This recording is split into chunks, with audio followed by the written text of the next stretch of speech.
Ilog ang mundo, guys. So, minsan nasa itaas tayo, kadalasan nasa baba. Walang kinalaman dun yung pagiging mabuting tao, mga Diyos o ano. Sana meron, pero in reality, tsambahan yan. Kasi kahit masipag ka, minsan wala pa rin eh. Sa 10 magagaling, minsan yung isa dahil kamag-anak or meant to be lang, kumbaga tadhana, or siguro act of God sa panahon ni Lord. So continue giving your best, magbutihin mo yung trabaho mo, be ready, baka someday, di ba, mabigyan ka ng opportunity, huwag mo palampasin, yun lang yung mahalaga. Tapos lagi tayong mag-ipon kahit anong mangyari.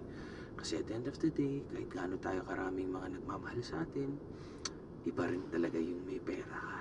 Pambayad sa ospital, pambayad sa ilaw, sa mga kain mo, dahil lahat naman tayo may pinagdadaanan.